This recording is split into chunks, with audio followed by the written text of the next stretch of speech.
The night we announced my pregnancy was supposed to be the happiest moment of my life, until my sister-in-law tried to poison me at my husband's birthday party. Instead, her plan backfired so horribly that she ended up in jail, lost her marriage, and destroyed every last bridge she had left. I never imagined that a simple celebration could turn into a crime scene, or that the woman who spent years trying to break my marriage would finally break her own life instead. For 7 years, I, 29F, have been happily married to my husband, Harry. Our marriage has been peaceful, loving, and steady, except for one constant storm: his sister, Kayla. At first, when I met her, I tried. I really did. I wanted her approval. I wanted us to be sisters. But over time, it became painfully clear that Kayla was nothing but poison disguised as family. Manipulative, bitter, jealous, and determined to ruin anything good that didn't revolve around her. Even in the beginning, Kayla had a strange obsession with controlling Harry's relationships. When he was 17, she pushed him into dating her best friend. When he broke up with the girl, Kayla cried to their parents as if she had been dumped. Years later, when Harry and I were falling in love, Kayla tried again, picking a random friend and insisting Harry should date her instead. She acted like Harry was her emotional property, not a grown man with his own choices. When Harry refused, she ran to their parents, wailing dramatically, demanding they force him to marry someone she approved of. Thankfully, his parents never entertained her absurd theatrics, and they supported our relationship from day one. But Kayla never forgave me for winning. As Harry and I grew closer, Kayla became colder, distant, passive-aggressive.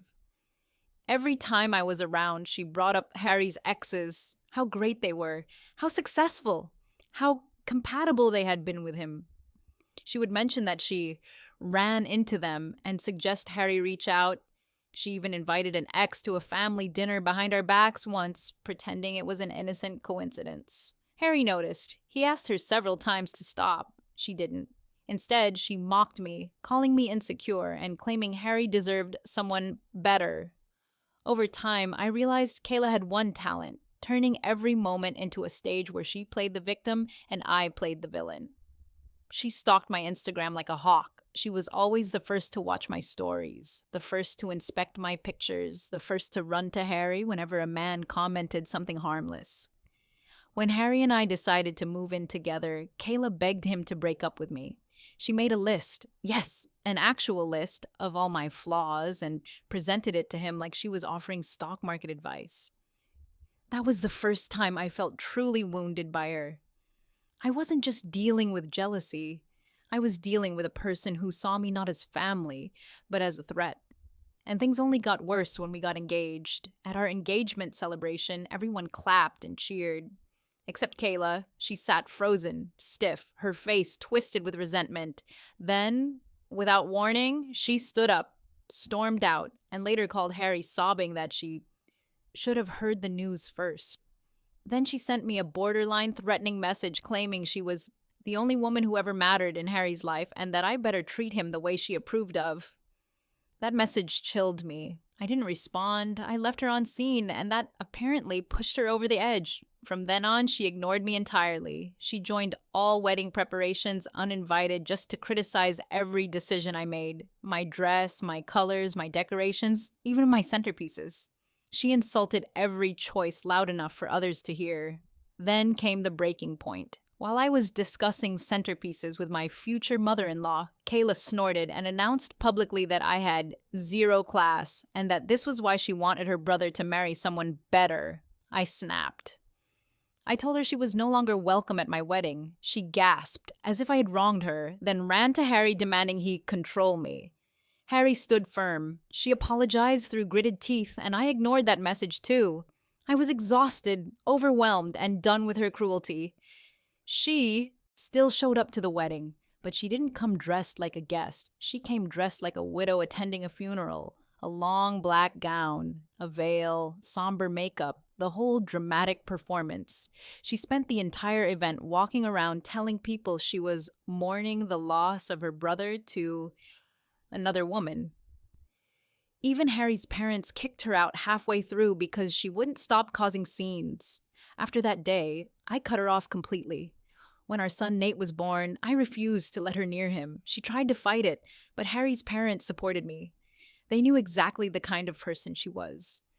2 years later, she suffered a miscarriage. It was tragic, heartbreaking. Harry and I felt bad for her, and we softened. We let her visit.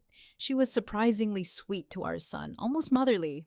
For a brief moment, I thought maybe she had changed, but Kayla always cycles. She is sweet when she needs you and venomous when she doesn't. Soon she returned to blaming the world for her problems, ex-friends, coworkers, employers. Every story she told had the same conclusion. She was always the victim, never the reason. She announced her wedding the next year, but didn't invite us. When Harry asked why, Kayla claimed I might show up in black to ruin her big day, just like she ruined mine. That's when Harry had enough. He told her they wouldn't attend and wouldn't pay for the wedding either. Kayla exploded, blamed me for everything, and ironically confessed she had worn black to my wedding on purpose. Eventually, she apologized again, and because I tried to move on, I forgave her. Her wedding went smoothly. 6 months later, her marriage collapsed. She arrived on our doorstep crying about her husband, Jamie, blaming him for everything, from their inability to conceive to their fights. She stayed with us, spending hours venting, complaining, and nitpicking my every move. One day during a lunch, she interrupted my mother-in-law's conversation just to ask whether Harry and I had a prenup, insinuating he was at risk because I carried extra clothes to the gym. Then she crossed the line. She joked that maybe our son Nate wasn't Harry's because he didn't look like him. Harry snapped so violently I had never seen him like that. He told her she didn't deserve to be a mother and that any child she had would be better off in heaven than raised by her. Kayla ran to the bathroom crying, and Harry ignored her for the rest of the day. We cut her off again, and for a whole year life was peaceful. Then, 2 months ago, I learned I was pregnant again. We decided to announce it at Harry's birthday celebration, a big garden party hosted by my wonderful in-laws. That's when Kayla showed up, smiling, overly friendly, apologizing, claiming therapy, claiming she had changed. I didn't believe it, but I stayed polite.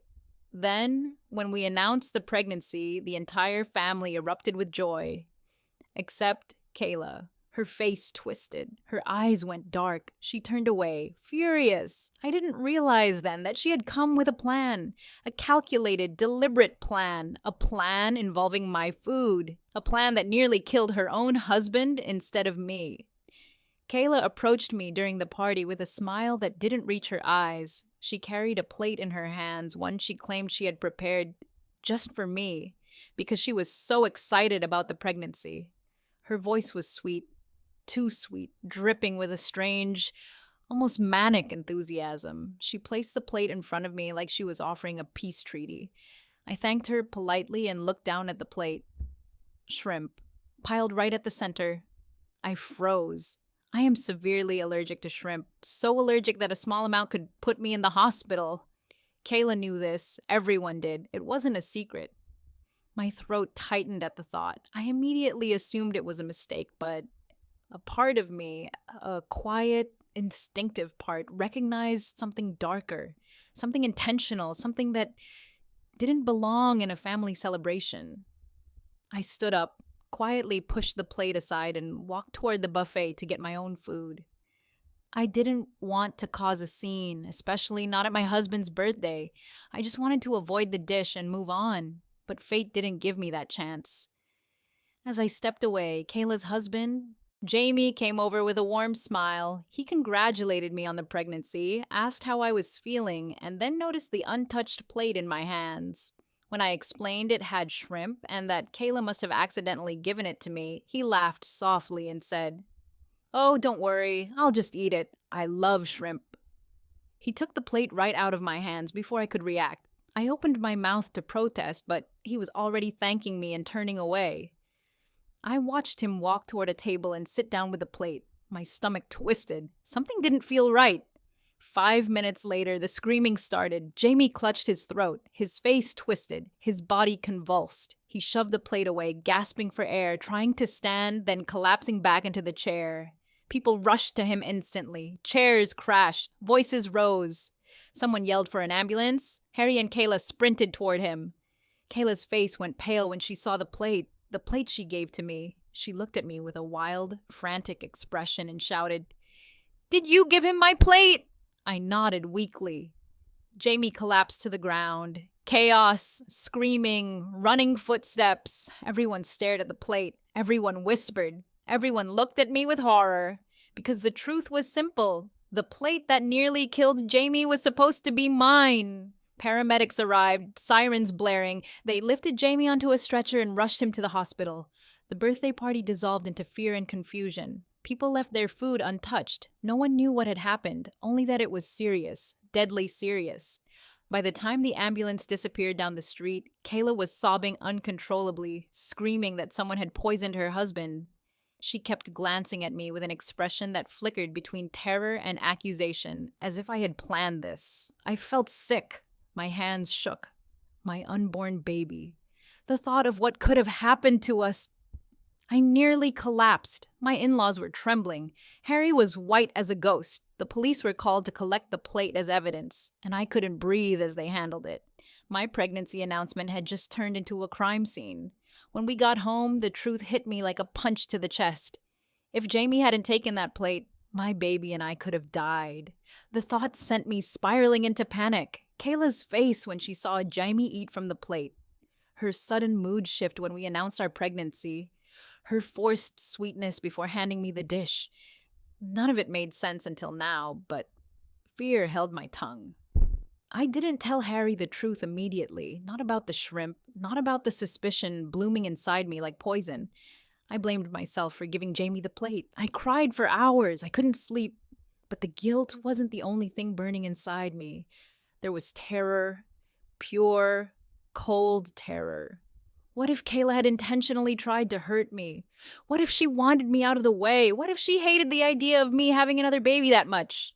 The next morning, I felt a pressure building in my chest, an urgency, a weight. Holding secrets only made the fear worse. So that night, I finally asked Harry, his mother, and his father to sit down.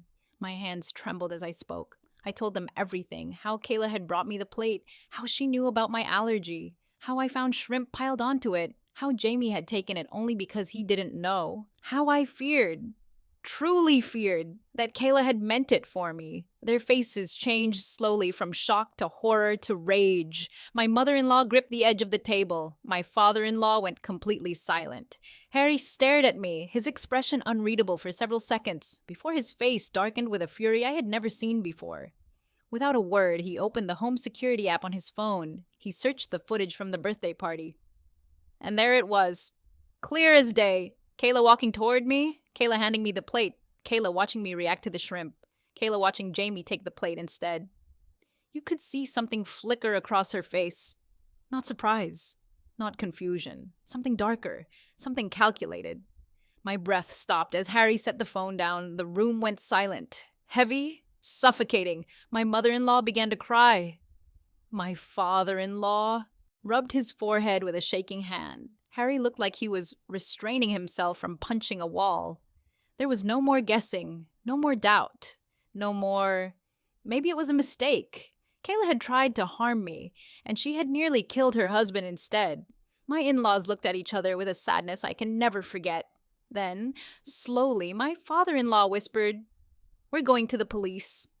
And the real story, Kayla's downfall, was only beginning. Once the security footage confirmed everything, my husband and in-laws knew there was no turning back.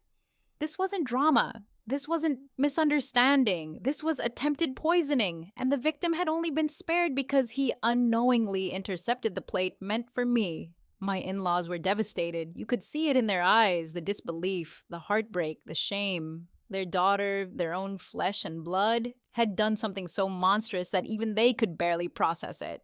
My father-in-law clenched his jaw and said, "We can't protect her anymore. Look what she almost did." My mother-in-law cried silently beside him. Harry didn't say a word. His silence was louder than shouting. Cold, sharp, filled with a rage that made the air feel heavy. The next morning, they handed the footage to the police. The officers took it seriously. How could they not? Kayla had handed me a plate with my known allergen. The food had been tampered with. A man ended up in the hospital. This was now a criminal case. Within hours, police questioned her, and Kayla cracked instantly. She broke down sobbing, admitted that she had made a mistake, that she never meant to hurt Jamie, and that she only wanted me to get sick enough to stay away from the baby announcement. When the police pressed her, she confessed. She had been planning to announce her own pregnancy at Harry's birthday party. She felt I had stolen her moment by announcing mine. She said she had been jealous for years of the love Harry had for me. She admitted she hated how I took him away. She said she had acted impulsively because pregnancy hormones made her emotional. And then, unbelievably, she tried to make herself the victim. She begged for sympathy. She blamed stress. She begged the officers to convince my in-laws to drop the case. But the case wasn't theirs to drop. Jamie, the man she nearly killed, had to decide. And when Harry visited him at the hospital, Jamie was furious, heartbroken, shaken to the core. He said 5 words that sealed Kayla's fate. I'm pressing charges, all of them, and he filed for divorce. Kayla's world collapsed. She called my in-laws from jail, begging them to bail her out for the sake of her unborn baby. She cried that she was scared, alone, misunderstood. She begged them to think of their future granddaughter. My father-in-law said no. My mother-in-law said no through tears. And Harry didn't pick up her calls at all. Kayla's manipulation had finally reached its limit. Her parents had spent years making excuses for her jealousy, her cruelty, her emotional outbursts. But this time she crossed a boundary that couldn't be undone. The court found her guilty. Food tampering, reckless endangerment, poisoning with intent to cause harm, as she was sentenced to prison. By the time she went to trial, the truth had boiled to the surface. Kayla had been jealous of me from the day Harry fell in love with me. She had always wanted one of her best friends to marry him, to keep him within her circle. She hated that I was an outsider. She hated that Harry loved me more than anything. She hated that we got married before she did.